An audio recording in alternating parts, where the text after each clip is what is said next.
when you smile, something else happens. It's a kind of internal magic. And even if you don't smile, but somebody sees you as beautiful and you see them seeing you that way, it makes you feel better. We bringing Freedom Libraries into Dillwyn and Buckingham, and I'm also performing my solo show, Felon, at American Washi Tales, which is the story really in some ways of my life from incarceration to becoming an attorney, but also in terms of figuring out what it means to be forgiven, what it means to be loved, and what it means to fight for freedom and dignity for myself and for people I care about who are still in prison. Freedom Reads is a nonprofit organization that I founded in about 2020.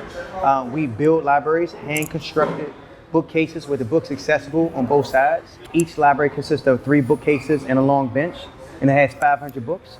And we put it on a sale block so that you can wake up in the morning and literally within feet reach a beautiful book, a lovely book, something to guide you through the day and think about the future. I mean, we go to books because we can never know enough people well enough, because we can't even know each other as much as we want. Most of us are far too lonely to know what we want to do tomorrow without that kind of guidance. Books are powerful because they build a bridge to the tomorrows that we want to reach.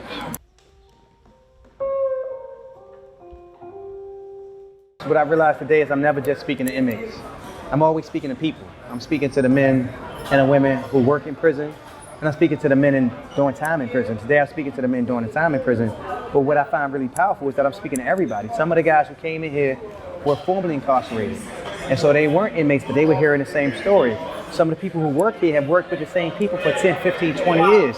They know the prisoners. And so I feel like this message for everybody, saying that ultimately what we're trying to do is imagine that books allow us to be less lonely and to imagine a better world and a more peaceful and verdant society. I became a writer in Virginia Department of Corrections.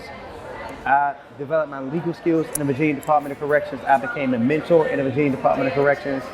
What I owe the world is partly what I owe the Virginia Department of Corrections, and that is my presence to do the work that I believe in, that I'm committed to doing it in the best way I know how. So you can definitely expect me back. And the point is that we should all come back. You don't forget where you came from. You don't forget the people who are still struggling, who are still suffering, who need something. If you got the wherewithal to return, you return.